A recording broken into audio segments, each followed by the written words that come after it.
Hello friends, आप सभी का स्वागत है हमारे एक नए यूट्यूब चैनल, जिस यूट्यूब के चैनल का नाम है धमाका स्टडीज़।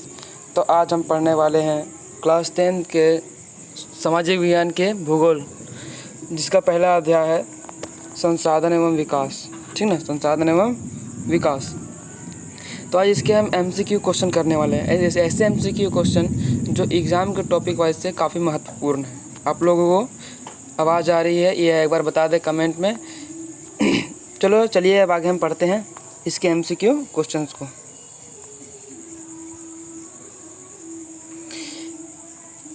पहला क्वेश्चन, निम्न में से कौन सा जैव संसाधन नहीं है? क्या कह रहा है ये? निम्न में से कौन सा जैव संसाधन नहीं है? तो जैव संसाधन मतलब क्या होता है? जैव संसाधन मतलब जो जीवित है। ठीक ना, तो ये क्या हो रहा है? जैव संसाधन नहीं है। ठीक ना, तो इसमें से कौन सा जीवित नहीं है? मनुष्य जीवित है, वनस्पति जात जीवित है, पशु जीवित है और चट्टानें अजीवित है। मतलब क्या है? अजैव कौन सा नहीं है? तो ऑप्शन नंबर डी, चट्टानें। ठीक ना। अब आइए दूसरा क्वेश्चन, इनमें से कौन नवीकरणीय योग्य संसाधन? नवीकरणीय योग्य संसाधन का तात्पर्य यह होता है कि वैसे संसाधन जिसका उपयोग हम बार बार कर सकें, जैसे कि सौर ऊर्जा, पवन ऊर्जा, वायु ऊर्जा, भूतापीय ऊर्जा। तो इसमें ऑप्शन दिया हुआ है चट्टान, खनिज, सौर ऊर्जा, इनमें से कोई नहीं। तो इसका आंसर क्या होगा? सौर ऊर्जा, क्योंकि सौर ऊर्जा का उपयोग हम बार बार कर सकते हैं। ठीक ना, सौर ऊर्जा का उपयोग हम बार बार कर सकते हैं। जैसे कि हम सौर ऊर्जा से सोलर पैनल लेते हैं, उसके बाद हम उसका सौर ऊर्जा से हम विद्युत ऊर्जा में कन्वर्ट करते हैं। फिर हम जो सूर्य है वह सौर ऊर्जा कभी ख़त्म नहीं होती सूर्य की। ठीक ना, तो इसका उपयोग हम बार बार कर सकते हैं। काली मृदा को किस नाम से जाना जाता है? काली मृदा को किस नाम से जाना जाता है? तो आप लोगों को पता होगा कि काली मृदा को रेगर कहा जाता है। ठीक ना, और यह कपास की खेती के लिए काफ़ी उपयुक्त मानी जाती है। आप लोग एग्जाम में यह भी आ सकता है कि कपास की सबसे अच्छी मृदा कौन सी है? तो क्या उत्तर देंगे? काली मृदा। ठीक है। चौथा प्रश्न, नई जलोढ़ मृदा को क्या कहते हैं? नई जलोढ़ मृदा को क्या कहते हैं? खादर। ऑप्शन नंबर ए, खादर। और पुरानी जलोढ़ मृदा को बांगर। क्या कहते हैं? बांगर। ठीक, चलिए आगे चलते हैं। किस मिट्टी में लोह धातु का अधिकता होती है? ठीक ना, अधिकता। किस मिट्टी में लोह धातु की अधिकता होती है? तो यहाँ ऑप्शन दिया हुआ है ए लाल मिट्टी, बी दिया हुआ काली मिट्टी, सी दिया लेटराइट मिट्टी और डी दिया इनमें से कोई नहीं। तो आप सबको पता है कि लाल मिट्टी में लोह धातु अधिक होती है। ठीक ना। लोह किस प्रकार संसाधन है? लोह एक अनवीकरणीय संसाधन है जिसका हम लोग एक बार उपयोग करके दोबारा उपयोग नहीं कर सकते हैं। लोहा का उपयोग करेंगे तो लोहा का उपयोग करते करते वह जंग हो जाएगा और जंग लगते लगते वह खत्म हो जाएगा, इसलिए यह अनवीकरणीय संसाधन है। Option number C. ठीक, अब सातवां प्रश्न, बांगर और खादर किस प्रकार की मिट्टी है? बांगर और खादर जलोढ़ मृदाएं के दो प्रकार होते हैं, जैसे कि बांगर और खादर। बांगर मतलब होता है पुराना मिट्टी और खादर मतलब नया मिट्टी। तो यह किस प्रकार की मिट्टी है? तो जलोढ़ मृदा है। ठीक ना, ऑप्शन नंबर ए। आठवां प्रश्न, किस प्रकार की मृदा में कंकड़ की मात्रा अधिक होती है? कंकड़ की मात्रा अधिक होती है, तो ऑप्शन नंबर बी, बांगर मृदा में। नौवां प्रश्न, भारत का कुल क्षेत्रफल का कितना प्रतिशत क्षेत्र पठारी भाग में स्थित है?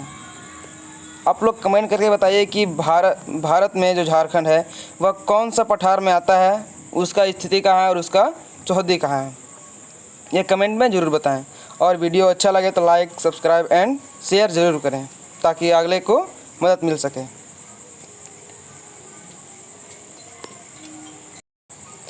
तो आइए हम पढ़ते हैं 9वां प्रश्न। ठीक ना, भारत का कुल क्षेत्रफल का कितना प्रतिशत पठारी भाग में है?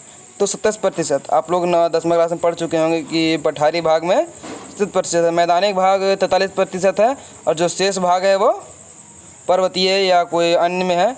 तो सबसे ज़्यादा कौन सा है? मैदानी भाग है। ठीक ना, और यहाँ क्या पूछा है? पठारी भाग। तो पठारी भाग ऑप्शन नंबर बी 27% है। ठीक ना।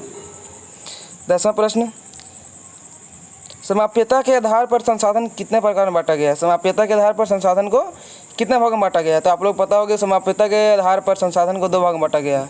कौन कौन संसाधन है ये आप हमें कमेंट में लिख के बताएं। प्रथम अंतर्राष्ट्रीय पृथ्वी सम्मेलन आयोजन किस वर्ष हुआ? ठीक ना। तो प्रथम अंतर्राष्ट्रीय पृथ्वी सम्मेलन कहाँ हुआ था? तो ये जान लिए, रियो डी जनेरो में। कहाँ हुआ था? रियो डी जनेरो में। और कितना में हुआ था? तो इसका ऑप्शन हो जाएगा 1992। Rio de Janeiro 1992। Rio de Janeiro कहाँ स्थित है? तो ब्राज़ील में स्थित है। कहाँ पे? ब्राज़ील में। ब्राज़ील। ठीक। अब हम बढ़ते हैं 12वें प्रश्न की ओर। तो चलिए हम चलते हैं अब 12वें प्रश्न की ओर।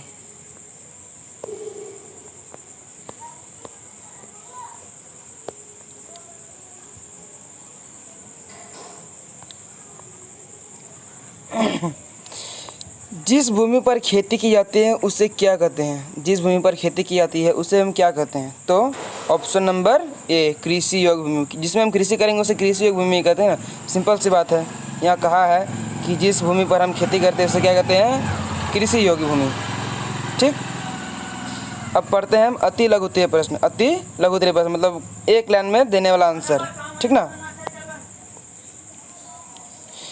मानव निर्मित संसाधन के 5 उदाहरण दे। ठीक ना। मानव निर्मित संसाधन के 5 उदाहरण मतलब कि जो मानव द्वारा निर्मित किया गया, मानव द्वारा बनाया गया है। जैसे कि कोई पेन हो गया, पेंसिल हो गया, गाड़ी, मोटर। ठीक ना। तो इसमें लिखा गया है उद्योग, मशीन, मकान, बांध, परिवहन के साधन, ये सभी मानव द्वारा बनाया गया है। और इसमें बहुत कुछ भी लिख सकते हैं। मानव ने काफ़ी निर्मित किया है। ठीक ना।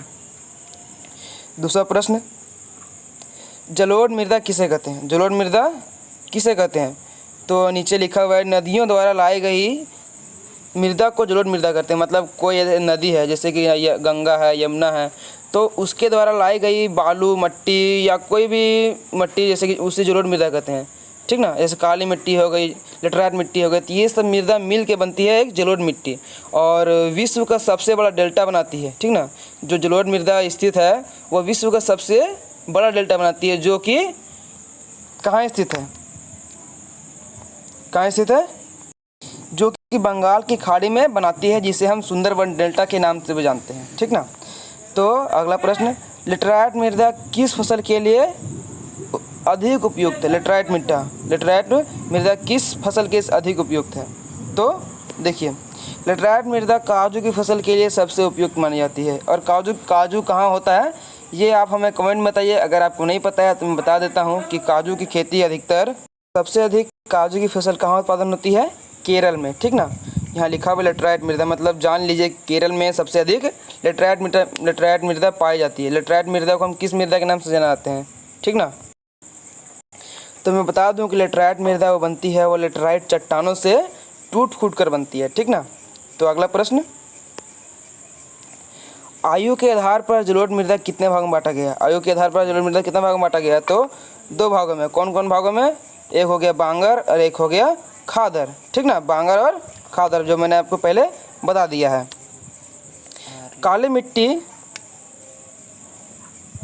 थोड़ा सा